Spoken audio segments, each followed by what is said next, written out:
checking out What to Watch with Your Popcorn. I am Rob. And I'm Dave. And today we got a lot of requests to review this movie. It's Harry Potter and the Sorcerer's Stone. As you know, it's a very good family classic from 2001. It stars Daniel Radcliffe as Harry Potter. And there's really not too much new to say about Harry Potter. Even if you're not a fan of the books or the movies, you know a little bit about Harry Potter and all that. So this was the movie that started it off, Dave. So Dave, what were your thoughts on the Sorcerer's Stone?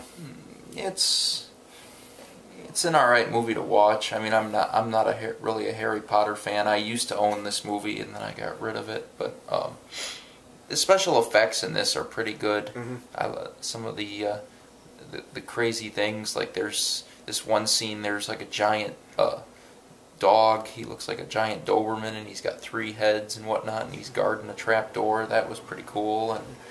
And this scene where they play with giant chess pieces was pretty cool. Yeah. And just other things, and the layout and the sets were like really nice. Mm-hmm. Yeah, I think out of all the movies, this one for me is probably the most fun out of them all, because imagine, I mean, the interesting thing about the books and the movies is, you know, the beginning it starts out as good family fun, and then of course it gets darker as the kids who grew up with the books and the movies got older, the darker it went. So this is a little bit more of an innocent movie. I thought this movie was loads of fun. Imagine if you're in a family that you don't like and suddenly you realize you're actually a wizard. You know, this would be exciting, you know. Right. You get to go learn magic, and you get to go to, you know, become a wizard, a sorcerer, and all that. This movie for me was very fun. It was exciting, and I really enjoyed it. Like you said, the special effects were pretty good, and the characters were interesting. You know, it was nice seeing. It was weird seeing Daniel Radcliffe and the actors Rupert Grint, I think, is Emma Watson. Emma Watson. Yeah, it was weird seeing them, you know, little kids again. You know, after all these years with watching this movie, and you know, they really had a good friendship chemistry, and I really liked I found them very believable. Sometimes if I watch movies and the kids are stars, sometimes they just don't have, you know, I wouldn't believe them as friends. They're very believable, and the acting was good. Yeah. Richard Harris. This was when Richard Harris was still playing Dumbledore. His portrayal is the one that I've always preferred. He's a little bit more understanding. He doesn't go overboard like when his replacement, Michael Gambon took over. I found him to be slightly angrier, and he would flip out if something wrong happened.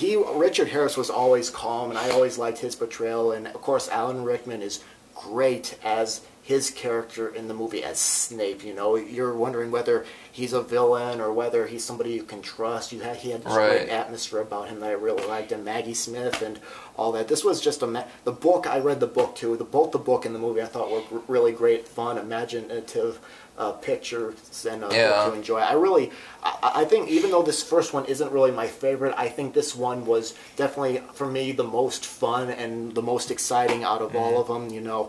And the weird thing is, I think this is one of the few Harry Potter films where if you only watched this film, you know, it doesn't really end where you have to immediately go into the other ones, because I mean it does build up over the course of the series, you know. Yeah. But you know, I think if you just stopped at the first film, you know, it would still make sense, and you can just basically, if you just watch it for the heck of it, just to see the special effects and everything, and you don't have to continue on. Yeah, I mean, this movie. Yeah, this movie's not too confusing. That's what some people have told me about the first Lord of the Rings movie that Peter Jackson did, is that they introduced all these characters, and then of course there's the cliffhanger, and then you're like, but this one, you know, I mean, they're two different books, obviously. Yeah. But this one, you can, if you don't want to go on there, at least you get sort of a whole story, you know. You get somewhat of and you can have fun watching this, whether you've read the book or not. Lord of the Rings, you got to read the books to know to understand what's going on in those, pretty much. I mean, you don't have to, but it helps. It helps, yeah, because there's so many different names and so many characters. I think they designed this film so that you could, you know, even a casual moviegoer